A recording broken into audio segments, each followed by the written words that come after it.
015 083 225 36. Saya dari SMA Negeri 1 Pamanukan, Kabupaten Subang, mengajar mata pelajaran PPKN dari program studi Pendidikan Pancasila dan Kewarganegaraan Universitas Pasundan.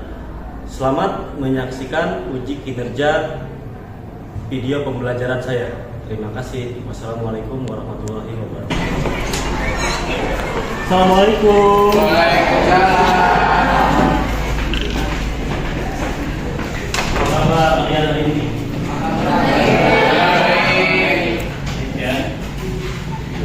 Sebelum kita memulai pembelajaran, baiknya kita berdoa terlebih dahulu. Silakan. Kami berdoa.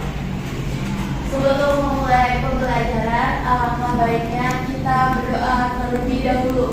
Berdoa di dalam hati, mulai. Berdoa dicukupkan. Sikap berdiri. Beri salam. Assalamualaikum warahmatullahi wabarakatuh. Waalaikumsalam warahmatullahi wabarakatuh. Silakan. Oke. Kelasnya sudah bersih ya? Sudah. Ya, kelasnya harus bersih supaya kita belajar nyaman. Karena kalau banyak sampah pasti tidak akan nyaman, belajarnya tidak akan tenang, tidak akan menikmati pembelajaran. Betul, Pak. Siapa yang ada yang nggak masuk? Ada. Yang tidak masuk siapa?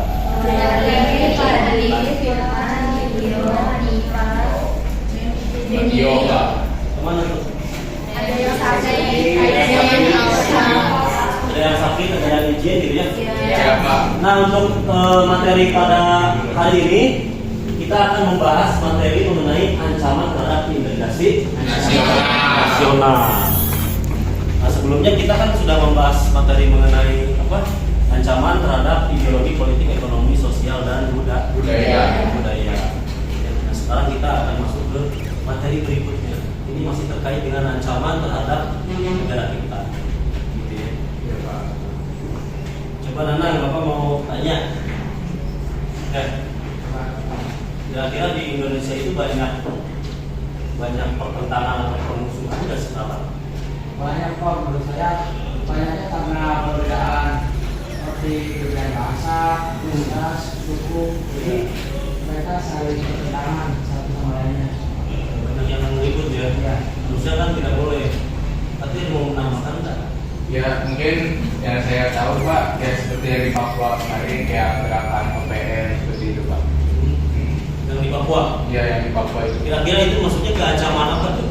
ancaman Ancaman politik atau pertahanan keamanan? pertahanan. Pertahanan dan keamanan ya. Nah, sekarang kita sebelum masuk ke materi yang lebih jauh, kita akan menyanyikan lagu nasional ya. Ya, Pak. Judulnya Maju Tak Gentar. Nah, sekarang kalian berdiri semua.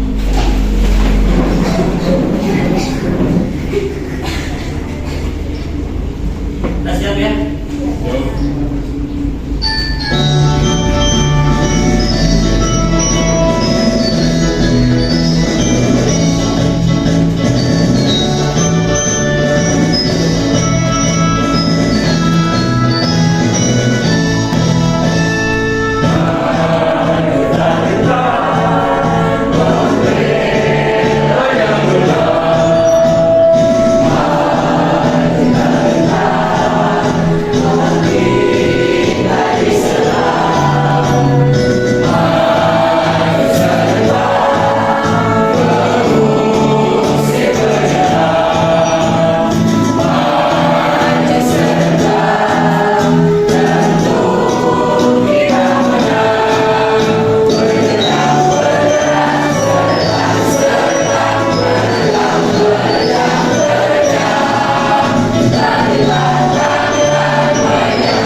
menambahkan bagaimana setelah menyanyikan lagu nasional seperti apa rasanya? Bukan,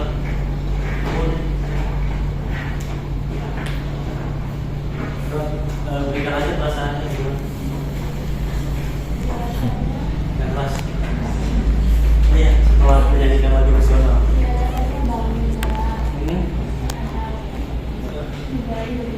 Nah, di pembelajaran hari ini ada kompetensi dasarnya yang harus dicapai oleh kalian. Jadi kalian itu yang pertama harus mampu menganalisis ancaman terhadap negara dan upaya penyelesaiannya di bidang ideologi, politik, ekonomi, sosial, budaya, pertahanan, dan keamanan dalam bingkai Bhinneka Tunggal Ika. Yang kedua, jadi kalian itu harus mampu menyajikan hasil analisis tentang ancaman terhadap negara dan upaya penyelesaiannya di bidang ideologi, politik, ekonomi, sosial, budaya, pertahanan, dan keamanan. Nah, indikator pencapaian kompetensinya, kalian itu mampu merinci ancaman di bidang non militer. Kemudian yang kedua, menyajikan hasil diskusi tentang ancaman di bidang militer. Jadi kalian harus mampu menguasai ini yang diharapkan gitu ya. Kemudian ada tujuan pembelajarannya. Kenapa kita melaksanakan tujuan pembelajaran? Nah, ini yang pertama, setelah mengikuti pembelajaran ini, kalian itu diharapkan dapat membiasakan bersyukur kepada Tuhan Yang Maha Esa atas nilai-nilai yang membentuk kesadaran atas ancaman karena kemudian dan upaya penyelesaiannya dalam bingkai Bhinneka Tunggal Ika secara baik. Kemudian yang kedua, kalian dapat menunjukkan sikap bertanggung jawab, gitu ya, dalam mendukung nilai-nilai yang membentuk kesadaran atas ancaman terhadap negara dan upaya penyelesaiannya dalam bingkai Bhinneka Tunggal Ika. Yang ketiga, kalian dapat menganalisis ancaman terhadap integrasi nasional. Kemudian yang keempatnya, kalian itu diharapkan dapat menyajikan hasil diskusi tentang ancaman terhadap integrasi nasional dan ancaman di bidang ideologi politik, ekonomi, sosial, budaya, pertahanan, dan keamanan. Ya. Nah, sebelumnya kita tonton dulu video terkait materi ini ya.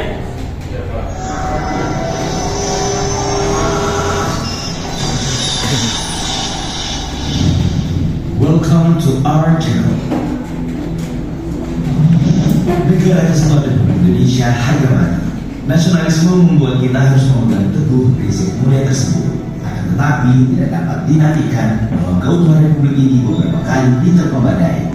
Sejumlah gerakan pernah membuat gejolak, namun akhirnya tersadar bahwa kesatuan bangsa harus dijunjung tinggi. Nah, kali ini channel Data Fakta akan membincang perihal sejumlah gejolak yang pernah mengancam keutuhan NKRI tersebut. Untuk kita pelajari agar tidak lagi seperti ini, simaklah ulasan berikut ini. DITI. Pemberlakuan hukum atau syariat Islam tidak hanya diinginkan oleh Hizbut Tahrir Indonesia yang sudah dibubarkan dan dinyatakan terlarang oleh pemerintah pada 19 Juli 2017 kemarin. Pendirian negara Islam di Indonesia sudah lebih dahulu diusahakan oleh gerakan DITI yang menginginkan berdirinya negara Islam Indonesia atau NII. DITI merupakan singkatan dari Darul Islam Tentara Islam Indonesia. Bermula pada 7 Agustus 1949, Sekar Maji Richard Kartosuwiryo mengakui bahwa hanya syariat Islamlah satu-satunya sebagai sumber hukum yang valid. Gerakan ini dianggap pemberontak karena sejumlah aksinya serta proklamasi mereka atas berdirinya negara Islam Indonesia dengan hukum Islam Quran Sunnah sebagai hukum tertinggi. PRRI. Pernahkah kalian mendengar nama PRRI?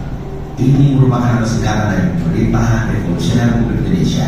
Kalian baru dengar? Ya, gerakan ini pernah ada di buku pelajaran sejarah kalian. Mungkin menyebut gerakan ini sebagai gerakan pemberontakan. Kenyataannya dilansir dari romantika.id, gerakan Pemerintahan Revolusioner Republik Indonesia atau PRRI terdiri atas jumlah kolonel pembangkang. PRRI ini merupakan gerakan tangan antara pemerintah daerah dengan pemerintahan pusat Jakarta yang dideklarasikan pada tanggal 15 Februari 1998. Ini ditandai dengan keluarnya ultimatum dari Dewan Perjuangan yang dipimpin oleh Letnan Kolonel Ahmad Hussein di Padang, Sumatera Barat, Permesta. Perjuangan rakyat semesta atau Permesta juga pernah ada di negeri ini. Gerakan ini memproklamasikan kemerdekaan pada Jumat 2 Maret 1957 tepat pukul 3.00 dini hari di Makassar. Dilansir dari laman Tirto.id dan Conferences Semua membacakan naskah proklamasi tersebut karena ia menganggap saat itu Indonesia dalam keadaan darurat perang. Segera Permesta pun dituding sebagai gerakan yang mengancam NKRI. Conferences Semua menolak penilaian bahwa Permesta adalah gerakan untuk membentuk negara baru.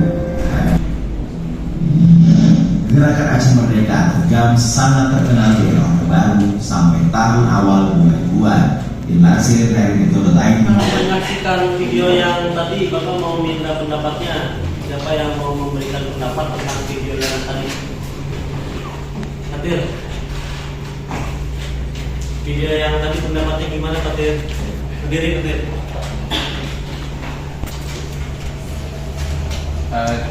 Menurut saya, pendapat saya dengan melihat video tadi, mungkin kita jadi lebih tahu banyak pembentrokan atau pertengkaran di negara kita ya Pak. Dengan itu mungkin kita dapat belajar bahwa perbedaan suku itu tidak membuat kita tersedikit gesekan atau pertengkaran.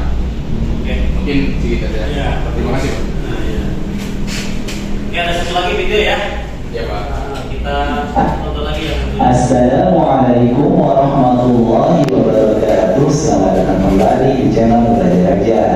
Di video kali ini kita akan membahas materi PPKN kelas 10 bab 6 ancaman terhadap negara dalam bingkai Bhinneka Tunggal Ika dengan subbab yang pertama ancaman terhadap integrasi nasional. Sebelum kita mulai belajar, mari hukum channel ini lewati garis khatulistiwa diapit oleh dua benua, yaitu benua Asia dan benua Australia, serta berada di antara dua samudra, yaitu Samudra Hindia dan Samudra Pasifik. Kondisi tersebut menunjukkan bahwa wilayah Indonesia berada pada posisi silang yang sangat strategis dan ideal. Posisi silang yang diberikan Tuhan kepada negara Indonesia tidak hanya meliputi aspek kewilayahan saja, melainkan meliputi pula aspek-aspek kehidupan sosial. Dengan demikian, maka posisi silang Indonesia sebuah potensi sekaligus ancaman bagi integrasi nasional bangsa Indonesia. Lalu, apa sebenarnya yang menjadi ancaman bagi integrasi nasional negara Indonesia? Ancaman bagi integrasi nasional tersebut datang dari luar maupun dari dalam negeri Indonesia sendiri dalam berbagai dimensi kehidupan seperti ideologi, politik, ekonomi, sosial budaya, serta pertahanan dan keamanan. Ancaman tersebut biasanya berupa ancaman militer dan non-militer. Ya, coba berikan pendapatnya mengenai video yang kedua.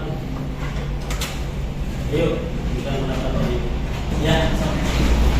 Pendapat saya tentang video yang tadi itu, jadi kita tuh lebih mengetahui ancaman dari luar atau dari dalam negeri kita. Jadi kita tuh sebagai warga negara Indonesia lebih apa sih hati-hati gitu Pak, lebih hati-hati dalam ancaman tersebut. Ya. Dan Sudah. Ya, bagus. Udah lanjut aja ya. Kita lanjut dulu. Nah, yang pertama, karena ini berbicara mengenai ancaman terhadap integrasi nasional. Yang pertama, ancamannya bisa berupa agresi. Ya. Agresi itu negara lain masuk ke negara kita. Kalau di negara lain mungkin contohnya Palestina oleh Israel, itu namanya agresi. Atau misalkan kemarin Afghanistan dimasuki oleh militer dari Amerika. Nah, itu dikatakan sebagai agresi. Indonesia juga pernah diserang oleh Belanda yang ingin kembali menjajah Indonesia sebanyak 2 kali.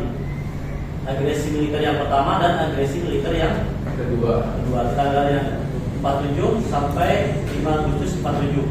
Yang kedua tanggal 19 Desember 1948. Dan merdeka kan? Tapi datang lagi Belanda ke sini. Nah itu agresi militer yang pertama itu Belanda itu pertama kali datang ke Indonesia di Surabaya, di pelabuhan apa Surabaya itu?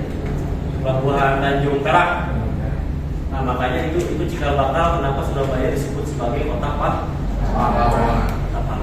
Nah kemudian ancaman yang berikutnya ada pelanggaran wilayah. Wilayah negara kita pernah ada yang dicaplok dan diakui oleh negara lain. Hal ini menjadi konsekuensi bagi Indonesia yang memiliki wilayah yang sangat luas dan terbuka sehingga berpotensi terjadinya pelanggaran wilayah. Karena kan dari Sabang sampai Merauke, yang satu Pulau Sumatera ujung, yang satu Merauke ujung, jauh banget. Jadi kalau kita bandingkan itu Indonesia itu hampir sama wilayahnya dengan benua Eropa. Ngomong Eropa mah di Inggris sampai ke Rusia. Hampir segitu Indonesia luasnya ya, dari Sabang sampai Merauke. Makanya Indonesia pun dibagi-bagi waktunya. Ada waktu Indonesia Barat, ada waktu Indonesia Tengah ya nggak? Ya. Timur, tapi kan 3 waktu saking bergana Indonesia. Ya, di situ pasti terdapat manfaatnya, keuntungannya, tapi juga ada kerugiannya. Kerugiannya apa? Kerugiannya negara yang luas ini, ya, jadi tidak terpantau semua. Masih banyak di Indonesia itu pulau yang masih kosong. Makanya kemarin di Kalimantan itu kan ada yang sengketa dengan Malaysia, ya, Sepadan dan Lubutan itu lepas. Tadinya milik Indonesia tapi dibawa ke Mahkamah Internasional, kalah Indonesia. Diakui oleh Malaysia. Malaysia menang, sekarang jadi milik Malaysia.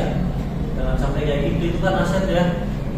Pulau, barangkali di pulau itu ada minyak bumi atau ada apa sumber daya alam ya enggak? Sayang sekali. Kemudian ancaman yang ketiga ada pemberontakan bersenjata. Tadi di video yang pertama ya. Iya. Di video yang pertama itu contohnya ada gerakan Aceh Merdeka. Karena orang Aceh kan ingin memisahkan diri dengan berbagai alasan dengan Indonesia. Ini yang sekarang di Papua kan masih ada kan? Di Papua masih ada organisasi Papua Merdeka OPM. Karena mereka ingin memisahkan diri dari Indonesia. Jadi masih perang ini. Kemudian ada sabotase. Indonesia memiliki sejumlah objek vital nasional dan instalasi strategis yang rawan terhadap aksi sabotase, sehingga harus dilindungi seperti Istana Negara, gedung MPR, tempat wisata dan tempat pengelolaan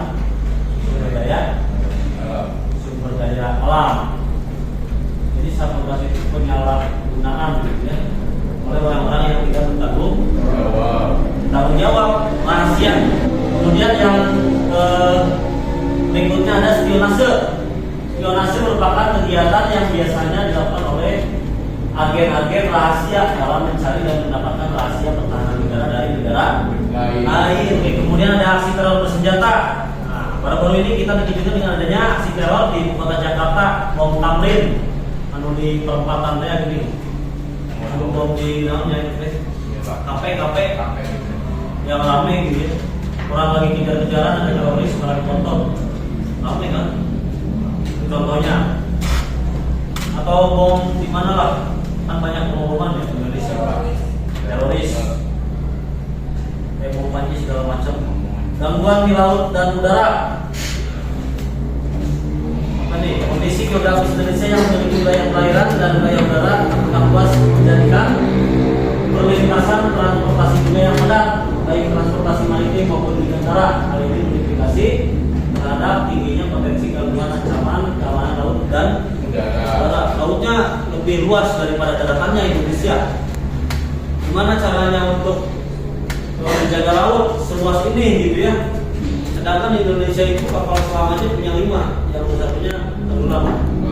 Baliknya sekarang kalian bikin kelompok jadi 5 kelompok ya. Kerjakan tugasnya, kemudian nanti dipresentasikan. Kita adakan sesi tanya jawab. Di scan ya. Jadi dipresentasikan tanya jawab.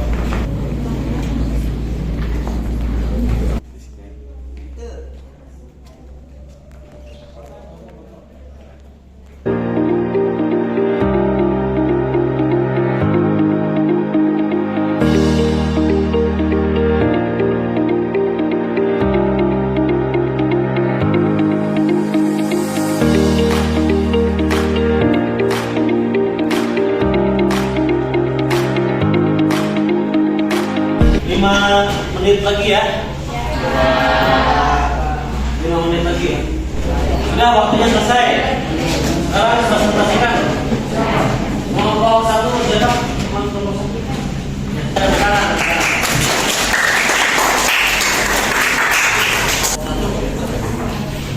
Ini kan penting ya?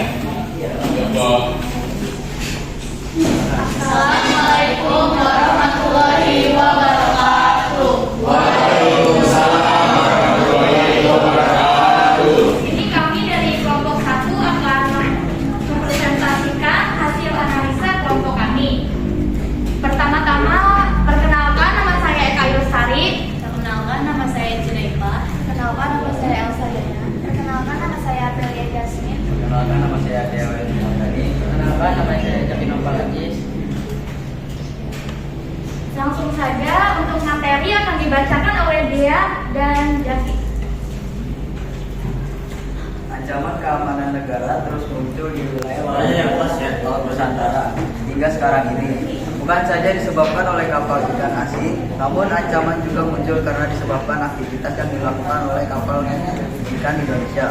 Khusus di Laut Natuna Utara yang berbatasan langsung dengan Vietnam, konflik terjadi karena didominasi oleh kegiatan menangkap ikan secara ilegal yang dilakukan KIA dari negara tersebut.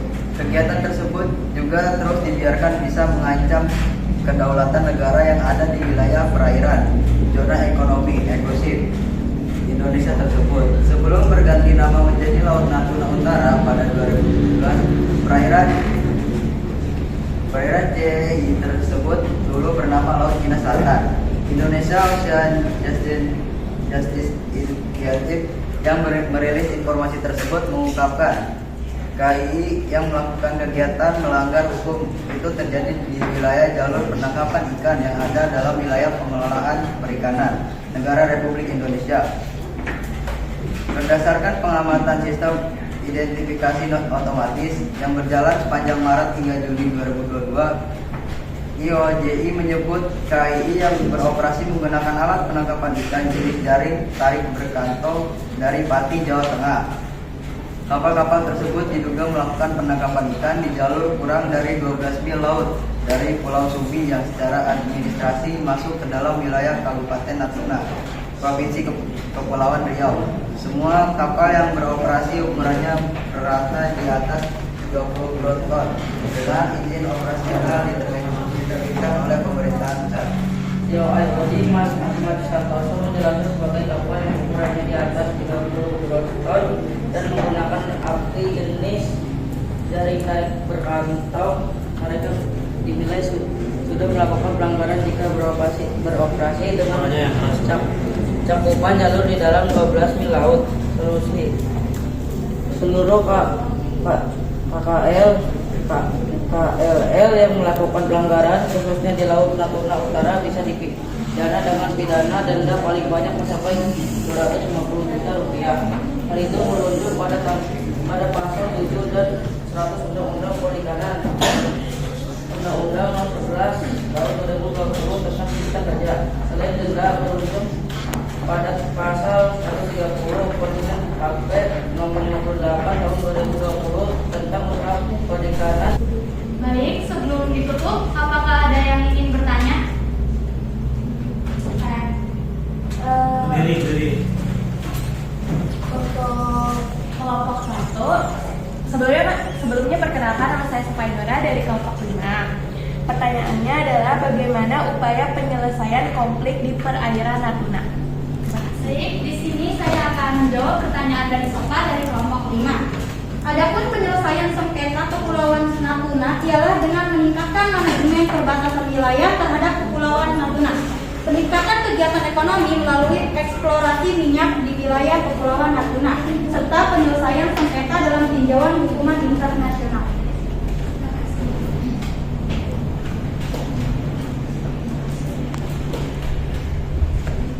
Sebelumnya perkenalkan nama saya Patri Jihad dari kelompok 2. Izin bertanya, bagaimana akar masalah dan konflik solusi di Laut Natuna? Baik, di sini saya akan menjawab pertanyaan dari kelompok 2. Pertama, akar masalahnya. Awal mula sengketa Kepulauan Natuna berlangsung dari tahun 2016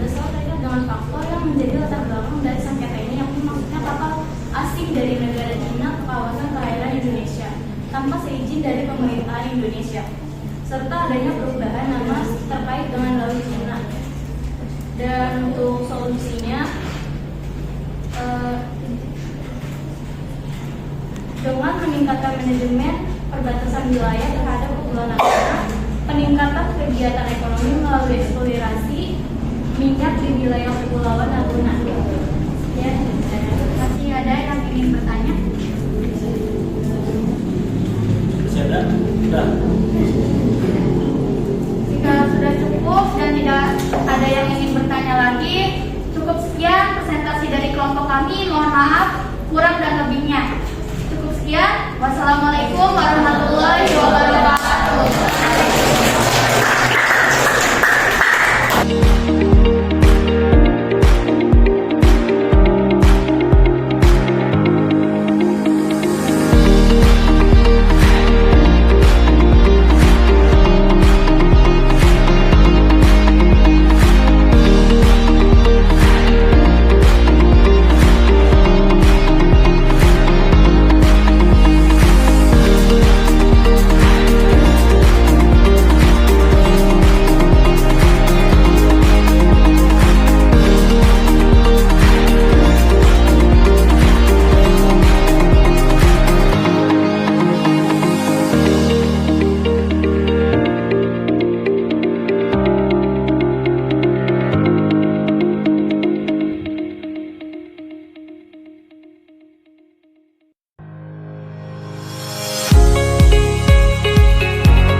Sudah semua ya, sudah cukup bagus presentasinya, tapi pertemuan selanjutnya harus ditingkatkan lagi presentasinya ya, supaya menjadi lebih bagus lagi daripada hari ini. Walaupun hari ini memang bagus. Sekarang sebelum kita masuk kepada kesimpulan ya, kepada refleksi, kalian kerjakan dulu. Ada silakan di scan atau linknya yang sudah di share kepada kalian. Ada kan linknya ya? Atau mau di scan juga boleh. Coba di scan. Ya, bisa nggak?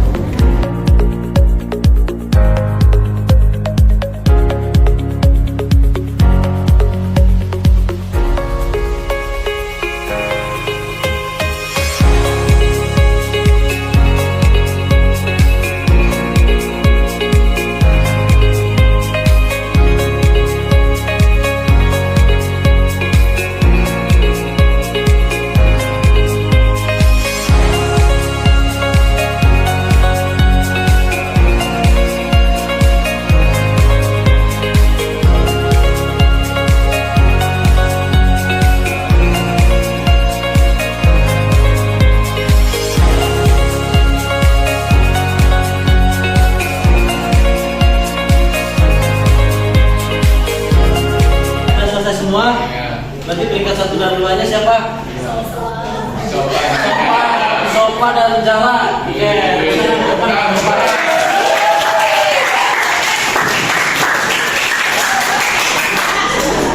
Mengerjakan dengan waktu tercepat. Bedanya di mana? Maju.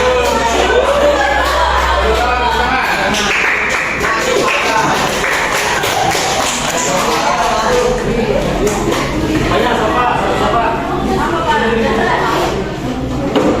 sopa.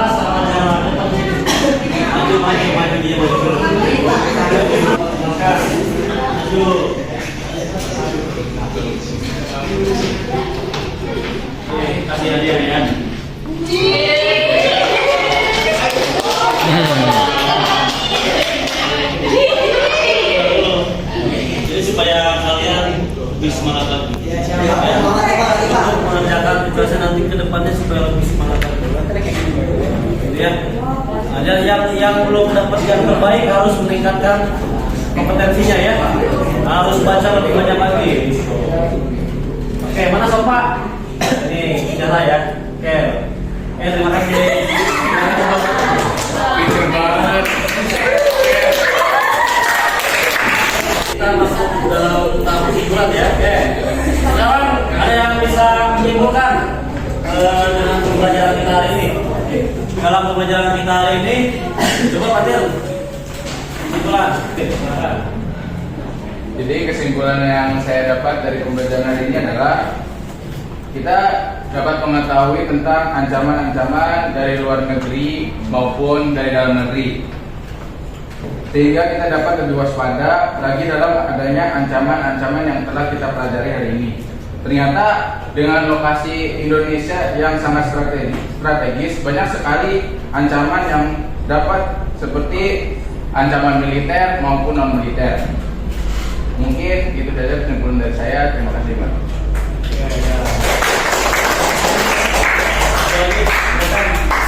Sopa ya? Silakan Sopa.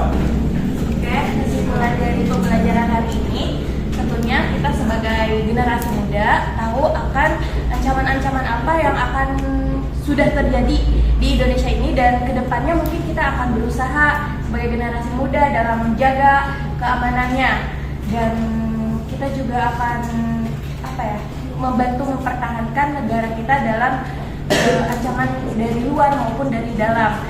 Seperti dari kita belajar dari hal-hal kecil, misalkan melalaikan orang-orang yang berantem, kan itu juga merupakan tugas kita sebagai generasi muda. Kalau kita itu negara yang harus bersatu, dan untuk lebih maju lagi kita harus bisa mempertahankannya.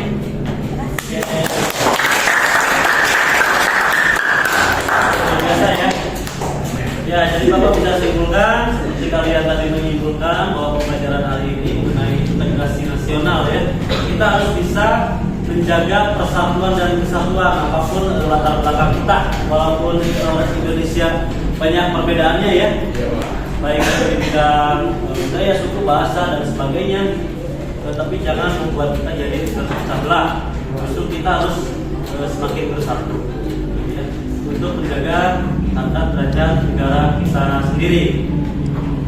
Nah, untuk pertemuan selanjutnya kita akan membahas mengenai bagaimana upaya untuk mengurangi integrasi atau disintegrasi nasional ya.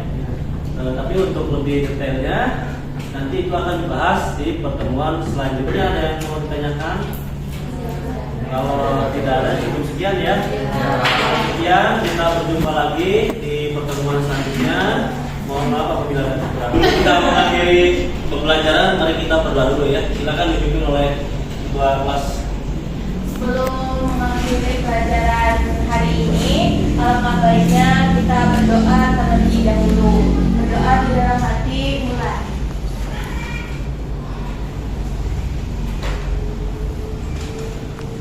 Doa dicukupkan. Assalamualaikum warahmatullahi wabarakatuh. Waalaikumsalam.